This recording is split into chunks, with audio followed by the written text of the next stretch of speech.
বরগুনায় আশঙ্কাজনক হারে বাড়ছে হামের সংক্রমণ। গেল এপ্রিলে সদর উপজেলাকে হটস্পট ঘোষণা করে স্বাস্থ্য বিভাগ। এখন পর্যন্ত ৩ শিশুর মৃত্যু নিশ্চিত হওয়ার পাশাপাশি ৭৭ জনের শরীরে হামের উপস্থিতি পাওয়া গেছে।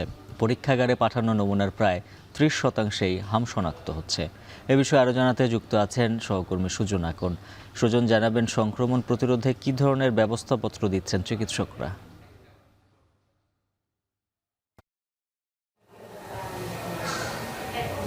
উজ্জ্বল, আসলে স্বাস্থ্য বিভাগের দেওয়া সবশেষ তথ্য অনুযায়ী গত ২৪ ঘন্টায় ১৪ জন সন্দেহভাজন হাম রোগী কিন্তু বরগুনার বিভিন্ন সরকারি হাসপাতালে ভর্তি হয়েছেন এবং এখন পর্যন্ত অর্থাৎ জানুয়ারি থেকে আগস্ট পর্যন্ত ১৩০৪ জন কিন্তু সন্দেহভাজন হামের যারা রোগী রয়েছে তারা কিন্তু বরগুনার বিভিন্ন সরকারি হাসপাতালে এখন পর্যন্ত চিকিৎসা নিয়েছেন এবং নিশ্চিত ৭৭ জনের শরীরে কিন্তু এই যে হামের নিশ্চিত যে আক্রান্ত সেটি কিন্তু ৭৭ জন হয়েছে এবং চিকিৎসকরা যেমনটি জানিয়েছে যে বরগুনা থেকে যেসব নমুনা সংগ্রহ করে ঢাকায় কিংবা অন্য জায়গায় পাঠানো হয় তার মধ্যে কিন্তু ৩০%ই কিন্তু আক্রান্ত হচ্ছে। অর্থাৎ এই যে আতঙ্কের বিষয়ের মধ্যে কিন্তু ৩ জন সরকারি হিসেবে কিন্তু ৩ জন শিশুর মৃত্যুর কথা বলা হলেও কিন্তু বেসরকারি বিভাগে সেটি কিন্তু ৬ জনের কথা বলা হচ্ছে। অর্থাৎ এই যে মৃত্যু এবং আক্রান্ত এই দুইটো মিলেই কিন্তু বরগুনার যারা উপকূলীয় মানুষ রয়েছে তাদের মধ্যে কিন্তু তাদের শিশুদের নিয়ে কিন্তু বেশ চিন্তা এবং আতঙ্কের মধ্যে রয়েছে এবং চিকিৎসকরা যেমনটি জানিয়েছে যে হামে কিন্তু বেশিরভাগ শিশু আক্রান্ত হওয়ার কথা থাকলেও কিন্তু এখানে তারা দেখতে পেয়েছে যে বৃদ্ধরা কিংবা মধ্যবয়সীরাও কিন্তু হামে আক্রান্তর ঘটনা কিন্তু এখানে ঘটছে।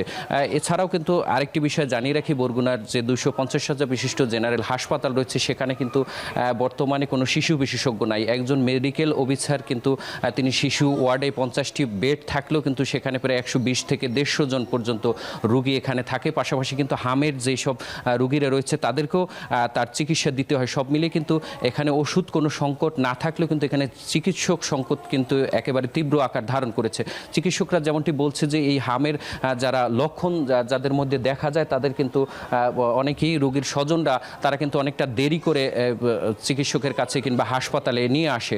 তারা কিন্তু বারবারই বলছে যে হামের যেসব লক্ষণ রয়েছে সেই সব লক্ষণ দেখার সঙ্গে সঙ্গে চিকিৎসকের পরামর্শ কিংবা বরগুনা জেনারেল যে হাসপাতাল রয়েছে সেই হাসপাতালে নিয়ে আসার জন্য চিকিৎসকরা কিন্তু বারবারই বলছে এবং সব মিলে কিন্তু গত মাসের থেকেও এ মাসে কিন্তু হামের যে আক্রান্তর সংখ্যা সেটি কিন্তু অনেকটাই বৃদ্ধি পেয়েছে। সব মিলিয়ে কিন্তু মানুষের মধ্যে আতঙ্ক চলছে এবং চিকিৎসকরা চেষ্টা করছে এই হামের চিকিৎসা সর্বোচ্চ দেওয়ার জন্য। তো এই ছিল আমার কাছে বরগুনা থেকে সবশেষ।